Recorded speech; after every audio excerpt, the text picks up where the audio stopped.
Ajay, hasar nanggunya hasar watermelon gidi-gidi जानायनि hasar oh watermelon जायफ्रा watermelon खेथि खालामदों ना माने देरजायाखै watermelona बे हासारखौ लांनो हागोन आरो एलाय नुखाबायना आंनि नङा दै सोरबा मानसिया बिहरदों बियो माने लाजि जाहैदों बेखौ हैनोसै आरो आङो खुलुमबाय रायजो राजा नोंथांमोन आं भिडिअ आपलोड खालामनो हायैया बिराद गोबाव जाबायमोन आंना आथिङा नोंथांमोनहाथ' नुखादोंमोन नालाय आङो थुब्लाउनाव थांनानै एसे थै बख' जादोंमोन बेजों माने फुलि जायाखै मा होनबा थैया अभार दंमोन बेनि थाखायनो आङो नै बाजै ब्लेक कब्रानावसो फैनानै हाखाव जादों बेनिफ्राय सुथेना हरदों आरो बाजै ब्लेक कब्रायाथ' स्टाफ नार्सखा नालाय बेखौ मा होनोमोनलाय PHC ना मा होनोमोनलाय मिनि PHC ना हारसिं मावजोबनांगौ ओरैबायदि कनफिडेन्ट जाबाय दा ओरैबायदि साहस दंसै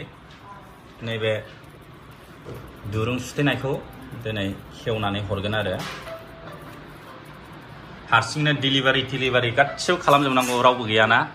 आरो गामि गोथौआव ना आइलेन्ड जायगासोमोन गोदोथ' दा दालां जाबाय क'क्राझारनि बै आइ पुवालि होननाय जायगायाव दुरुंखौ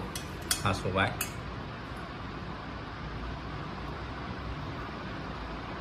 बेबायदिनो एक्सिडेन्टनि केस इमारजेन्सि हेन्डेल खालामजोबनांगौ जायो हानायमानिखौ गावनो मावजोबो हायैखौ रेफार खालामहरो मोजां हस्पिटालाव मोजां डक्टरफोरनो गाव हानायखौबा हानाय गावबो मावो आरो माखासे मानसिफ्राथ' नोंखौल' फोथायसै ना मोजां डक्टरफोरखौ रिफार खालामबाबो डक्टरफोरखौ फोथायबावला बाहायनो माने फोथायनानै फैथारो आरो ना बोसोरबेसे जाखो बाहाय बोसोरब्रै गासिबो बेनि लकेलिटिनि मानसिफ्रा सिनायजोब्बाय नालाय मिन्थिजोब्बाय आरो गोबांथार सोखाजानायखौ मोनबाय बेनि थाखायनो माने फोथायनाय दंसै आरो ओंखायनो बाजै चम्पाखौ ओरैबायदि मानियो बयबो गोमोदै दं नामा बेयो गुफुरा गोमोदै नामा एसे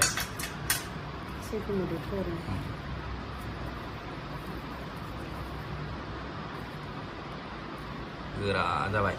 जुदि बेखौ हाखावामोनबा सेसखामोन इनफेक्सन जानायनि चान्स दंमोन आरो ओरैबायदि सायोमोन ना ख्रेब बै गुग्ला आसि ना मा होनोमोनलाय बेफोरबायदि माने बोख्रेबोमोन आरो मोननो नागिरनाय मानो नागिरनाय बेफोरबायदि बेखौ हाखावनायनि उनावसो ओरैबायदि सान्थि मोनखादों नङाबा ओरैबायदि उसाव बादाव जायोमोन सिन्था गैला दुरुंखौ बख'बाय सानायथ' गैला सानाय गैला गोरा जाबाय बे सानसे लाबावगोन ओरैनो गारायफ्रा राननो औ बियो सानथाम सानब्रैयावनो ना गोरा जाबाय आरो जेबो प्रब्लेम गैला बिनि थाखायनो आङो जेरावबो ओंखारनो हायाखै अखाबो हादोंमोन बेनि थाखायनो माने भिडिअखौनो बानायनो हायाखै आरो औगुरि मिनि PHC जाहैदों मिनिसो बियो साब सेन्टारबो नंबावा ना आरो साब सेन्टारनि देरसिन मिनि प्राइमारि हेल्थ सेन्टार मिनि प्राइमारि हेल्थ सेन्टारा साब सेन्टारनिफ्राय देरसिन आरो ना ओमफ्राय डक्टर फैना फैया बाहाय सप्तायाव खेबनैल' फैयोना सासेल' डक्टर आरो ना बाहेरानि स्टाफ नार्स सासे दं औ हारसिंनो फुरा हेन्डेल खालामजोबनांगौ जायो गोबांथार फैयो बिदिनो गामिनिफ्राय बेनिफ्राय मुलि हरो मुलिनि दामाल ओमफ्राय मुलिफ्रा टाइम मथ' फैयो नामा बाहाय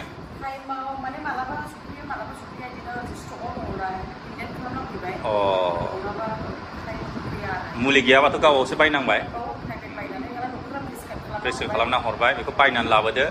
फुजा फैदो आरो जादो आरो इन्जेक्सनफोराबो सेस बायजोबनांगौ आरो गैयाबा जोबखायनो थाबैनो जोबो आरो ना बोसोराव खेबसेसो फैयो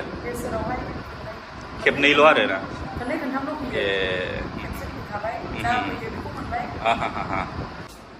बेबायदि बाहायबो दङ बेड मोनथाम दिनै मोजाङै देखायनाय जाबाय आरो बाजै कब्रानि मिनि PHC सिखौ सुनानै फोरानदों मोजां बेबायदि साफा दोनोबाथ' मोजां हाइजेनिक जायगा जायगाथ' लेथ्राना नोङो हाबनोनो हाया नै बेनो बिल्डिंआ मिनि प्राइमारि हेल्थ सेन्टार ओमफ्राय बे क्वार्टार आरो ना एम्बुलेन्स गंसे दङ बाजै कब्राया नै बाहायनो थायो बाजै कब्रानि क्वार्टार बियो बिसोर क्वार्टार जोब आरो बाजै कब्राना कम्पानिनि नामा north east essentials and health care private limited जाहैदों बाजै कब्रानि कम्पानि रेजिस्टार खालामबाय कम्पानि बाजै कब्राया नै थाइजौबो जाहोबाय गोथाव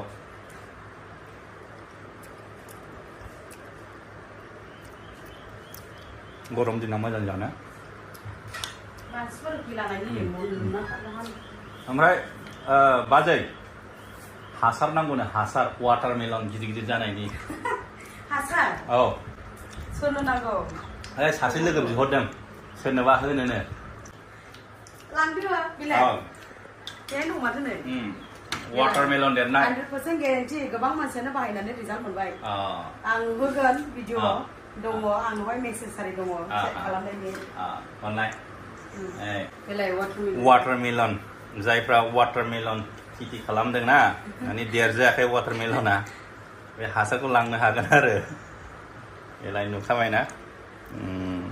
आंनि नङा दै सोरबा मानसिया बिहरदों बियो माने लाजि जाहैदों बेखौ हैनोसै आरो आङो मिन्थिगोन बेसेबां गिदिर गिदिर जागोन ना वाटारमेलना मोजां दा स्टेप बाय स्टेपसो लिरनाय दंजोबखायो लिरनाय दं बाहाय माबाबो दंखायो आरो टेबलबो दंखायो दंजोबखायो नै बेहाय मारा जालांगोन स्टेप वाइज बेसेबां गोबाव बाहायनांगौ बेखौ एटलिस्ट 3 months बे मोनसेया बेसेबां गोबाव 1 monthनि थाखाय मासासा 20 times 2 times केपसुल आरो क्रिम दं आरो ना ओमफ्राय बेयो बेसेबां बेयो मोनसेयाव 635 3 months बाहायनांगौ जाहैदों बियो ना 3 months ओमफ्राय बियो मोनसेया एजआ बाराला बारा बाहायनांगोन माया बाराबा बैसोआ बैसोआ बाराबा 3 monthsनि बारा जाहैदों एबव 25 बा एसे गोबाव बाहायनांगोन बिदिनो 5 monthsफोर जुदि 20 21 22 18 19 बेफोर 3 monthsआवनो जाहैदों थाब जायो हासारा गोगोम ना वाटारमेलना बिराद इम्पर्टेन्ट आजिखालि ना ओमफ्राय बाजै नोंनि इउटुब चेनेलाव नुदोंमोन सोरबाफोर खासि खालामजानो नामा होननाय हिनजावबाबो हौवाबाबो बे मारै बेयो गभर्नमेन्टनिफ्राय फ्रि सार्भिस फैयो आरो ओमफ्राय जायफ्रानाखि आनवान्टेड प्रेगनेन्सि जेनेबा फिसाफ्रा अभार जाखाबाय फिसाफ्रा 6 जन 7 जन 8 जन जाखाबाय फिसाफ्रा इदिन गास्लाय जेनेबा मेला जोंनि हस्पिटालावथ' फैयो सिभिलफ्राव नायहाय जोंनि बर'फ्रा लाइन थानांगौ जालायलायो गथ' गारजानो थाखाय माने बेफोरो मोनसे फाबबो आंनि बायदिब्ला आरो जेनेबा गथ' गारनाया प्लास माने मालाबा समाव नोङो मुलि जाबाय इनफेक्सन खालामना लाबाय फिसाखौहाय केन्सार खालामनानै गाराय जाहोनानै लास्लायस्लाय खेबसेनो जुदि बन्द खालामजायोबा बे फार बेटार आरो माब्ला आंनि बिब' असेन खालामजाबाय दा फिसा 3 जाबाय बेहा कमप्लिट दा जेबो साइड इफेक्ट गैया आरो हौवाफ्राबो खालामजानो हायो जेनेबा हौवाफोरनि थाखायबो आरो ना दं नामा सोरबा बर'फोर खालामजानाय हौवाफ्रा